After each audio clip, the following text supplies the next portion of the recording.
यो what's up guys welcome back to my YouTube channel. So आज चाहिँ हाम्रो स्पारिङ डे हो अनि अहिले चाहिँ म भर्खर यहाँ पुगिसकेँ जिममा।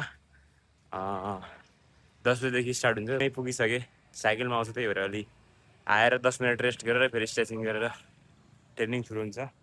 सो यसको गाइज अब सिधै स्पारिङको भिडियो देखाउँछु हजुरलाई म, हाम्रो स्पारिङ कसरी हुन्छ भनेर। Let's go.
सो गाइज हाम्रो फाइनली स्पारिङ पनि सक्यो। सो अहिले चाहिँ अब म यतै बस्दा, किनभने मेरो बेलुका क्लास छ, रुममा जाँदाखेरि अलि झ्या हुन्छ अनि यतै बस्ने, अनि बेलुका क्लास दिएर रुममा जान्छु।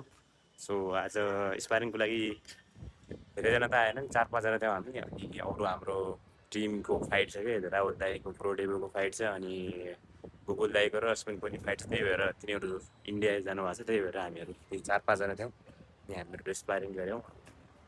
सो अब जसले क्लास हुन्छ त्यसपछि चाहिँ म फेरि रुममा जानेछु गाइस।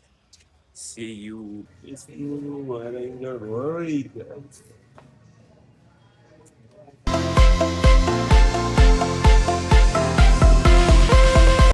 Guys, पानी परिरहेको छ अहिले चाहिँ।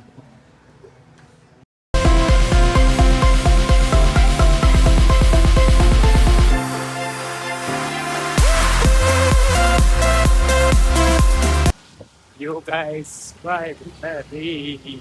अहिले भर्खर ट्रेनिङ सकाएर अब चाहिँ म रुममा जाँदैछु।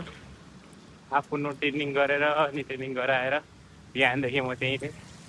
बिहान आफ्नो ट्रेनिङ गरेँ, स्पारिङ गरेँ, त्यसपछि चाहिँ हामी रेस्ट गरेँ त्यहाँ। अनि अहिले चाहिँ अब बेलुका क्लास थियो त्यहाँ मेरो अनि ट्रेनिङ गराएर अनि फेरि आफ्नो स्ट्रेन्थ एन्ड कन्डिसनिङ गरेर अनि अहिले पानी परिरहेको थियो पानी अहिले पनि परिरहेछ अलिअलि सो रुममा हेर्छु अब चाहिँ रुममा गएर खाना बनाउनु पर्छ आफ्नो लागि अनि खाएर चाहिँ सुत्ने भोलि चाहिँ रेस्ट छ अनि भोलि चाहिँ फुल डे रेस्ट गर्नु पऱ्यो अनि हल्का मेरो राइट लेगमा अलि इन्जर्ड भएको छ त्योले के खाँदाखेरि चाहिँ त्यो ब्याक के अरे काफमा लाग्यो अनि काफमा लागेको छ अलिक अनि भोलि चाहिँ रेस्ट हो भोलि अनि पर्सिसम्म रिकभर भइहाल्छ होला so guys thanks for watching my blog so see you next one next ब्लगमा भेटौँला बाई बाई गाइस